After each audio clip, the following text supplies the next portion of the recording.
That's the funniest thing, is you really think about it. If the whole world is, the whole universe is created by the infinite, I mean, we've got to speak in some manner, so let's speak in that manner. When is it not doing it? I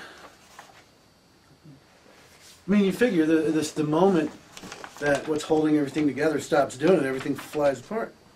So when is it not doing it? So when I say something as simple as, you know, the minute we learn how to not stop that, it's right there. Because it's always there.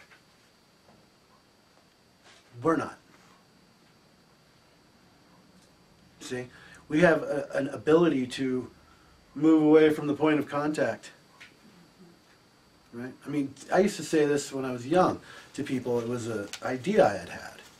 That we were given we were born on the earth, we live here, and it was too real.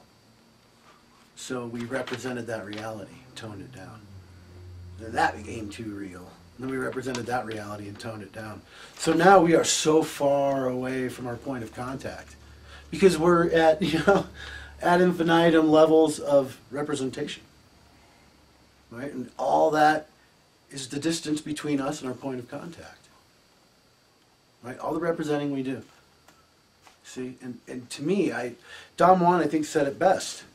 That blast of the infinite is always coming. It's always there. What happens is human beings fear that. And so they start this chatter up in their head. Right? Who here doesn't chatter in their head? Raise your hand. Come on, somebody. Does anyone not chatter in their own head? Why do you chatter in your own head? You ever really thought about why you do it? I mean, I know you get wrapped up in the drama of it, thinking about it and justifying it and building up anger and emotion about it. But have you ever wondered why it's actually there in the first place? Fear of change. Fear of change. And ego came from back further. Ego. Mm-hmm. That's definitely you know that for a fact the ego is completely terrified of the infinite. Mm-hmm. So it will chatter like a, whoa, holy moly. Yeah, like a crack addict looking for a fix. Just Where is it? What is it that makes us do that at precise moments? What impulse do we get that starts the chatter? It's a question. It could be anything but love, pretty much. Anything that could get you going. Anger, fear, jealousy. Now, here's the crux of the biscuit. What's happening that's causing that emotional stir up to get the chatter going in the first place? You are, pretty much, yourself. You're letting yourself get going, if you realize it or not. Right. There's a blast of energy that cannot be handled. And the minute that blast of energy cannot be handled, it gets turned into psychobabble.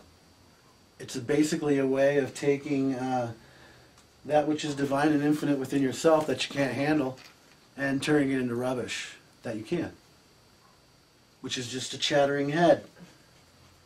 We think that we need to have it in order to live, right? Not really. No. To live in the common state, maybe, but it's one of those things where you get that bubbling up. It's the other part of you. And when that other part of you bubbles up, it is full of power. It is full of feeling. It has a vibration to it. Right? And the ego goes, whoa, I don't want that. Blah, blah, blah, blah, blah, blah, blah, blah, blah, blah, blah, blah, blah, blah, blah, blah, blah, blah, blah, blah.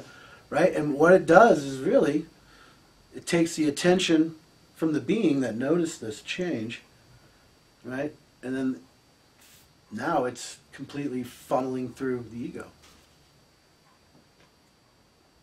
It's destroying the connection.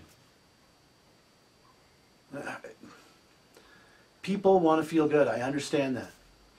I understand that well-being is something we all want.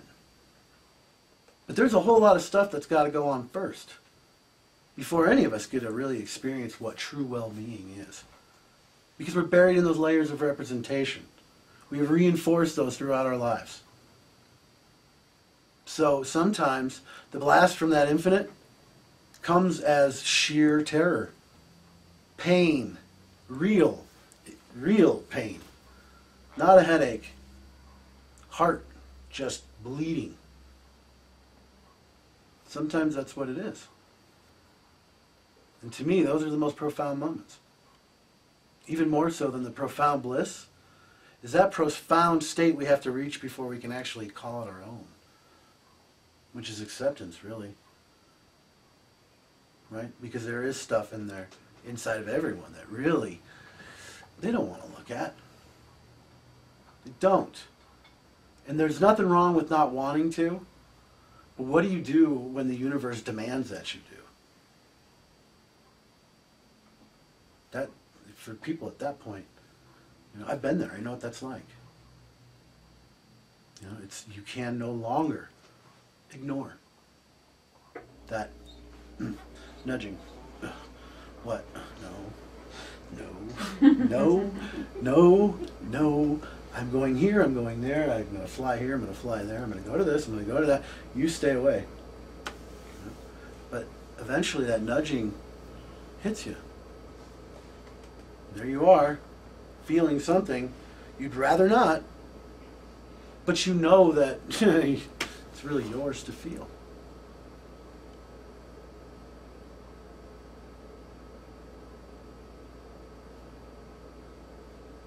I know it's, people want it pink and fluffy, I know.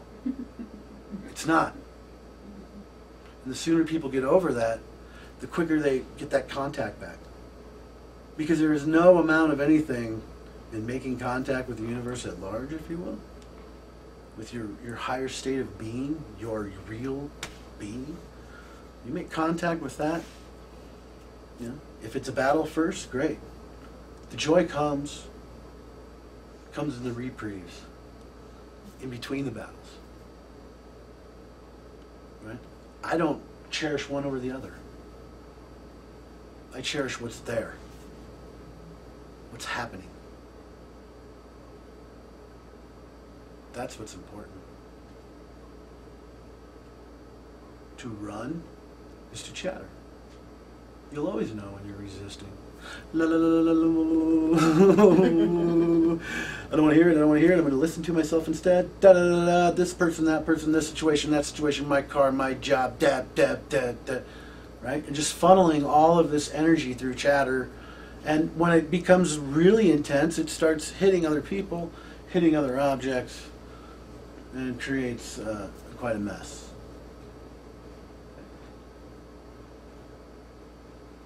So, really, when you reach the point of, you know, you can do it one or two ways. You can go there willingly, or you can have an aneurysm. In the aneurysm, I think everybody here knows what that is. You're up against the wall, your head in between your knees like this, and just freaking out. So hard that at a certain point, you don't have any energy left to do that. And you go quiet. And then all of a sudden you're not really thinking. The situation's becoming clearer. The very thing you're looking at starts showing itself. Right? So we spend all this time in resistance, and then inevitably it snaps. And then you get your clarity. Whether or not you live with that, that's a topic for another time. You decide to discard that.